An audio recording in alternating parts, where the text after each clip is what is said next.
Yeah, I mean, it's tough, and it's been tough, and He's gaslighting her. Definition of a boyfriend, maybe? An ex-boyfriend. Okay, an ex-boyfriend. Some of them like to write really long emails. Oh, really? It's about the worst birthday party ever. My boyfriend just decided not to show up. Then we broke up. In a relationship, and Taylor Swift's love life has been just as legendary as her music, filled with whirlwind romances, shocking betrayals, and breakup stories that turned into chart-topping hits.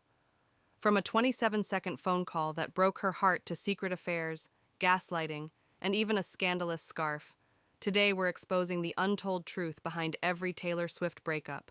And trust me, you don't want to miss this tea. Welcome to Swift Hub, where today we're spilling all the tea on every single Taylor Swift breakup. We'll cover all of Taylor's famous ex-boyfriends and the real reasons behind their splits. Taylor doesn't often open up about her relationships in interviews, preferring instead to write songs about them. But luckily, we've uncovered some juicy insights into why things ended each time. We'll be taking you through the list in exact chronological order, so make sure you stick around until the very end. Taylor's very first public romance was with Joe Jonas back in 2008. Their relationship only lasted about 2 months before rumors surfaced that Joe was already seeing Camila Bell. To make matters worse, he famously ended things with Taylor over a 27-second phone call, as she later revealed on The Ellen Show. like when I find that person that is right for me and he'll be wonderful. And when I look at that person, I'm not even going to be able to remember the boy who broke up with me over the phone in 25 seconds when I was 18. Yeah, She wrote it's like a record, I think, for how quick. It was like I looked at the call log. It was like 27 seconds. That's got to be a record. Oh boy. Taylor also penned Forever and Always and Last Kiss about Joe. Interestingly, Last Kiss begins with a 27-second intro, symbolizing the infamous breakup call. Years later, in 2019, Taylor appeared on The Ellen Show once more, admitting she felt embarrassed for publicly putting Joe on blast during the show back when they first split. on her show. Major. Probably when I put Joe Jonas on blast on your show. That was too much. Was it? Yeah. We laugh about it now, but that's it's good. still, that was mouthy. They are friends now. Taylor Swift. You guys buddies again, or? She's great. Yeah, we're friends. And, you know, Taylor even mentioned sending a gift for Joe Jonas's baby in the lyrics of Invisible String. Her second public romance was with Taylor Lautner in 2009. The two grew close while filming Valentine's Day together during the summer. Lautner treated her kindly, but Taylor admitted she was careless with him, describing the relationship that way herself in a later interview. This is about a person who was incredible to me, just perfect to me in a relationship, and I was really careless with him. So, a song full of words that I would say to him, that he deserves to hear. Now Here's the real tea. During the summer of 2009, Taylor collaborated with John Mayer on the track Half of My Heart. At the time, she was a huge fan and admired him greatly.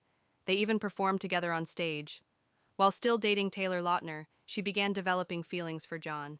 And after breaking up with Lautner in December, she quickly started dating Mayer. That's why Taylor later admitted the blame was on her, apologizing through her song Back to December.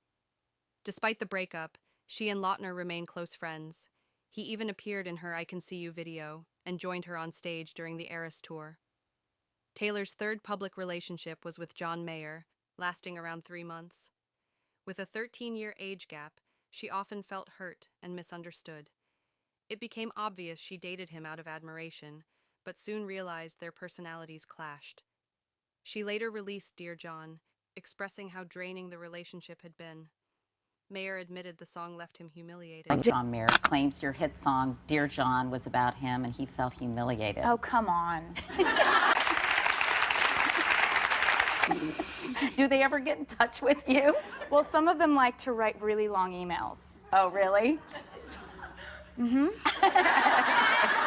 this day, Taylor and John are not on friendly terms.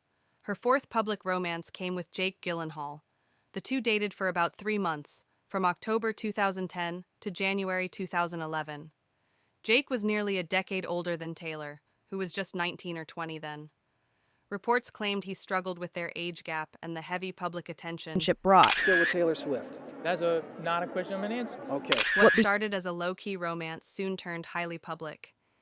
Insiders revealed Jake wasn't ready for the spotlight, which created distance and unease between them. In All Too Well, Taylor sings about him hiding their relationship and even referencing how the age gap made me want to die. In the All Too Well short film, Jake is shown ending things while Taylor still clings to the relationship. Reportedly, he told her he just wasn't feeling it anymore. While Taylor remained invested, Jake pulled away emotionally. This heartbreak inspired Red, her first true breakup album. It's also confirmed the pair ended things and reconciled multiple times, a cycle famously referenced in We Are Never Ever Getting Back Together. I mean, did he get the message? I mean, yeah, no, I haven't heard from him since, so I think so. I think I was just insistent enough this time. And I know It was clear that Jake never viewed Taylor seriously and considered her immature. The ultimate reason their relationship ended is captured in her song, The Moment I Knew. He skipped her 20th birthday party, leaving Taylor waiting and crying all night. That emotional moment made her realize their relationship had truly come to an end. Worst birthday party I ever had. Just about the worst birthday party ever. My boyfriend just decided not to show up. Then we broke up. They're not known to be friends till this day. And he is charismatic, problematic. Definition of a boyfriend, maybe? An ex-boyfriend. Okay, an ex-boyfriend. When a fan asked Taylor about the red scarf in All Too Well and its significance in the music video, she explained it serves as a metaphor for losing her virginity to Jake Gyllenhaal. The fan asked, "What can you tell us about the red scarf?" And Taylor replied, "There were a lot of decisions behind it." Gyllenhaal. What can you tell us about the red scarf? Because there must have been a lot of decisions that went into exactly What can I tell you is the question. Basically, you stop it. Stop it. Basically, the scarf is a metaphor.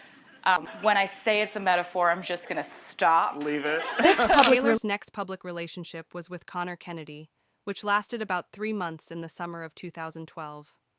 Her friendship with the Kennedy family had started months earlier when Rory Kennedy invited her to screenings in early 2012, and Ethel Kennedy approved her inclusion in the family circle. After Connor's mother, Mary Kennedy, tragically died by suicide, Taylor became a supportive presence, offering emotional comfort to Connor and the family during a difficult period.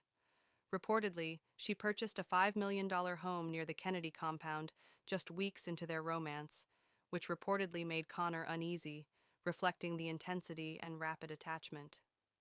At 18, just out of high school, insiders suggested he was emotionally unprepared, especially given his recent grief. The relationship reportedly ended after they attended Connor's cousin Kyle Kennedy's wedding in Boston. Connor texted his aunt an hour before the ceremony asking if Taylor could come, and she said firmly, "Please do not attend." They showed up anyway and were reportedly asked to leave twice, confirmed by eyewitnesses including Victoria G. Ford Kennedy and Kathy Lee G. Ford. A few weeks later, they ended the relationship in September. Taylor was clearly humiliated. Connor was too immature to handle dating her. She transformed this brief heartbreak into the dreamy track Starlight. Her sixth public romance was with Harry Styles, a whirlwind filled with Paris, paparazzi, heartfelt lyrics, and drama. They dated from November 2012 to January 2013. In late 2012, Taylor discovered a photo of Harry kissing another girl, which he claimed was friendly. Confronting him left Taylor feeling betrayed and insecure. You know, I heard you went off with her, and you came back, and well, I've done that too. So how did you hear about it? Hear about what? How did you hear about him being? I'm not even saying who he is, but how did you hear about he being with someone else? Is that something? Yeah, but I don't feel like I should go into this because I think then we'll be talking about an individual person and people will. He kept texting, and Taylor allowed him back in, but their relationship foundation was already cracked.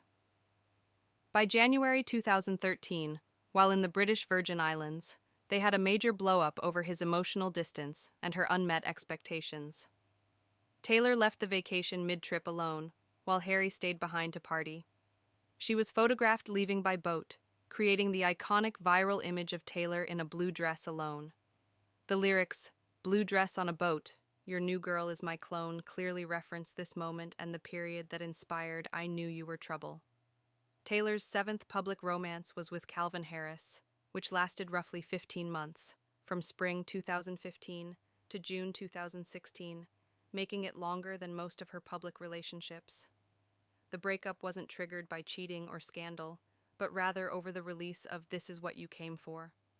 Taylor wrote the lyrics, melody, recorded a demo, and even contributed vocals under the pseudonym Niels Sjoberg to keep their romance private. Days after the song dropped, with Rihanna topping the charts, Calvin publicly stated he hadn't spoken with Taylor about collaborating and claimed he couldn't see it happening. With your girlfriend. You know, we haven't even spoken about it. Yeah? I can't see it happening, though. You cannot. No. Just Taylor was hurt and felt disregarded both as a creator and a partner. Then TMZ broke the story. Yes, Taylor wrote the song, and Calvin confirmed on Twitter that she did sing on a small portion. However, he also criticized Taylor and her team, claiming they tried to make him look bad. Heavy public shade. Later, songwriting databases were updated, officially giving Taylor full credit. Despite this, the emotional damage was done, and they ended their relationship. Taylor's next romance was with Tom Hiddleston, which ignited in mid-June 2016 after the Met Gala. By July, Tom wore an I Heart TS tank top at Taylor's 4th of July celebration. But this was also when the public spotlight intensified. Spoiler, Joe Alwyn played a role in this. Their story began at the 2016 Met Gala, where Taylor, newly single from Calvin, arrived in her bleach blonde Bleachella era. That night, she danced with Tom in the now iconic video, but here's the twist. She also met a shy British actor named Joe Alwyn. Something clicked instantly. Taylor later described it. From dress, flashback to when you met me, your buzz cut in my hair, bleached. That was about Joe, not Tom. By June, Taylor and Tom were traveling the globe, kissing on rocky Rhode Island shores, meeting families, and displaying public affection. Tom even wore the famous I Heart TS tank top, sparking media frenzy. Behind closed doors, however, Taylor felt pressure, not just from the cameras, but from emotional confusion. Tom wanted everything public, romantic declarations, red carpets, magazine coverage, while Taylor was retreating. Having just ended a serious relationship with Calvin Harris, she was developing genuine feelings for Joe Alwyn. She wasn't ready for another high-profile romance and wanted to protect her feelings for Joe. By September 2016, Taylor ended things. Headlines called it an amicable split, but her heart had already shifted. In Getaway Car, she sings, "I wanted to leave him. I needed a reason because my heart was longing for Joe." While dating Tom, she was already emotionally invested in Joe. They officially became a couple on September 28th, celebrating their anniversary from that date. For the next 6 years, they maintained a private relationship built on trust and artistic collaboration. Hints suggested Joe may have been with another girl, while Taylor imagined Maddie Healy during their relationship. Both had lost their spark and were looking for ways to part ways. Taylor grew bored and fantasized about Maddie, as reflected in her song, "Guilty as Sin." In May 2023, after breaking up with Joe, Taylor was spotted with Maddie. During her Eras Tour shows, they performed a mirrored onstage mouth syncing of "You Know Who You Are, I Love You," days apart in the Philippines and Nashville, alarming Swifties before it began. Maddie's controversial past, including racism, misogyny, and offensive onstage behavior, made fans question the pairing. Taylor's team emphasized she was focused on her tour and unaffected by his reputation, though fans raised concerns. Essentially, the world opposed their relationship. Maddie and Taylor had a long history of wanting to be together, but lacked the right circumstances. They wrote about each other secretly for nearly a decade before officially dating. Taylor confirmed on stage that Cardigan is about Maddie.